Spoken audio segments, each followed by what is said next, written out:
Goeiedag luisteraars, dit is Johan Willemse wat gesels uit 'n baie koue Oos-Vrystaat. Dit het nou regtig sommer ernstig koud geword met 'n ligte reëntjie.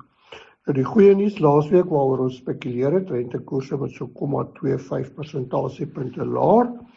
En ek sien banke se ekonome is nogal redelik optimisties dat ons nog so 2 keer 'n verlaging gaan kry deur die jaar, wat nog so 0,25%, wat natuurlik baie sal help. En ja, 'n lekker debat. Die Reservebank mik vir 'n 3 persentasiepunt inflasiekoers en hulle wil dit daar anker. So debat daaroor, maar kom ons kyk, maar dit gee hulle ruimte om rentekoerse nog te verlaag. En dan in die rand met die intree van die FSA tarief laasweek finaal met die 30% tarief redelik vinnig verswak hier na 18.50 toe. Intussen het hy weer versterk aansienlik onder die R18 hier na 17.75 toe. En ek dink as hy daar rond kan bly en nog 'n bietjie sterker kan word, is dit goed. Net 'n ander opmerking, daar is van die banke en ontleeders wat meen die rand kan sterker word hier na R17 toe. En onthou ook net dit het te doen met die verswakking van die Amerikaanse dollar. Die Amerikaanse dollar verswak aansienlik teen die euro en dis natuurlik hoekom die rand sterker word. Nou die tarief van die FSA is in werking.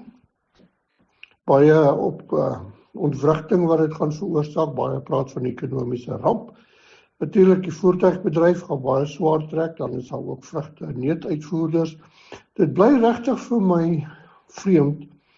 Die regering se antwoord op hierdie groot moeilikheid vir baie bedrywe is, hulle gaan nou 'n lessenaar, 'n uitvoerlessenaar staan maak en 'n ANC-kader gaan dit beman daar in die staat is en dan gaan hy besigheidsmense nou gou-gou help om nuwe kopers oor TSC te vind en hulle produkte te herkanaliseer. Nou waar ek vandaan kom, vat dit jou jare om 'n nuwe mark te ontwikkel. Dit vat jou jare om vertroue te ontwikkel met 'n koper en om seker te maak jy kry jou geld.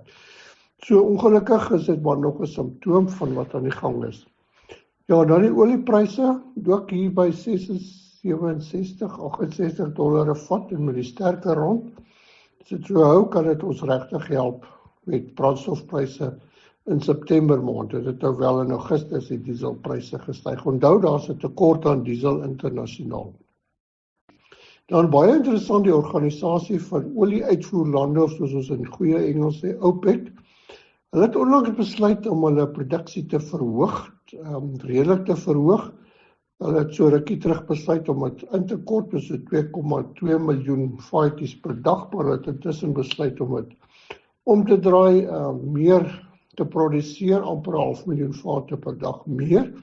En intussen is daar ook baie druk van die Amerikaners op die Russiese olie-uitvoere. So dit hou oliepryse op die oomblik onder druk en hulle verwag daar gaan redelike voorraad beskikbaar kom. Dan vra boere ook vir my, is dit 'n goeie tyd om al kunsmis aan te koop? Ek het by 'n paar kundiges gaan kers opsteek. En die pryse het redelik gestyg in dollarterme die laaste ruk. Dit is nou irium en MAP pryse. As gevolg van al hierdie onstabiliteit en daar is lande wat produksie beperk en uitvoere beperk, maar die algemene sentiment is daar kan eerder verdere opwaartse pryskokke kom in kunsmispryse as afwaartse pryskokke of verlagings. Dan moet 'n mens natuurlik ook in gedagte hou vandat ons kunsmisvervaardigers of invoerders die grondstof bestel vir 'n 2 na 3 maande voordat dit binnelands beskikbaar is. So al verlaag die pryse vandat 'n wyle om deur te werk. So die siening is redelik as jou kontantvloei dit toelaat, is dit 'n goeie ding, kry maar jou kunsmis in jou skure. Gewoonlik wag baie boere tot op die einde, natuurlik is daar kontant ter sprake en dan ontstaan daar bottelnekke met die vervoer van die kunsmis na die plaas toe. Maar ek dink die antwoord is as jou kontantvloei dit toelaat en jy is gewoond daaraan om dit te doen. Dit is onwaarskynlik dat die pryse gaan daal in die volgende paar maande. So ek dink dis die antwoord op daardie vraag. Dan iets interessant, anders koffiepryse. Koffiepryse die laaste paar jaar gepiek as gevolg van redelike probleme in Brasiliese oes as gevolg van weerstoestande, ryp droogtes en so meer. Die goeie nuus is die Rabobank mense verwag die pryse gaan so 'n bietjie laer neig. 'n Deel hiervan is natuurlik dat Amerika ook nou met Brasilië besig is met invoertariewe teen die goed wat dalk 'n bietjie meer koffiebone beskikbaar gemaak. En ja, ek dink dis maar die nuus, belangrike nuus hier rondom ekonomie. Ons wag nog vir nuwer nuus.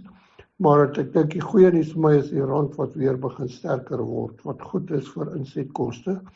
En natuurlik, ja. Kom ons vat 'n breek, dan praat ons weer daaroor. Nou hierdie grafiek wat ons praat in skade genade oor die verslag die week van die Amerikaanse dollar wat bly verswak. Julle kan sien die blou geskakeerde ding hoe die Amerikaanse dollar teen die euro bly verswak. Die laaste van Januarie, Februarie wat meneer Trump maart maand met sy beleid begin het. Natuurlik pas dit hom, hy wil die dollar swakker hê want dit maak invoere duurder in Amerika. Maar die teenmunt is die rand word sterker. Julle kan sien hoe die rand sterker word. Ons het nou hierdie sprong gemaak met die tariewe. Maar daar is regtig ekonome wat van mening is dat ons nie nader na R17 toe kan dryf in die volgende jare wat as gevolg van die verswakking van die FSA dollar.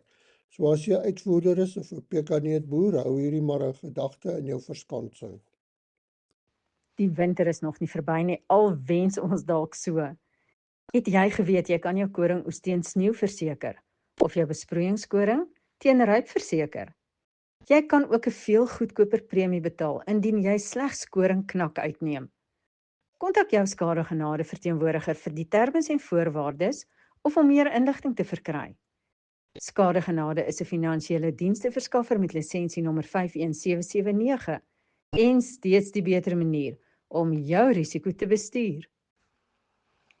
Welkom terug luisteraars na die advertensiebreek. Ons gesels 'n bietjie oor die graan en die vleismarkte.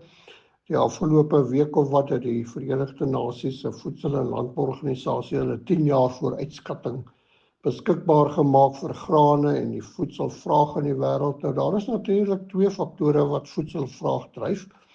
Die een is ekonomiese groei en dan die ander een is bevolkingsgroei. Nou in die wêreld verwag hulle dat inkomste groei 'n bietjie gaan afplat, so 1,6% reël per kop van die bevolking in die wêreld. Maar Indië, luister gou hierna, die reële inkome per kop van die bevolking gaan met 4,5% groei.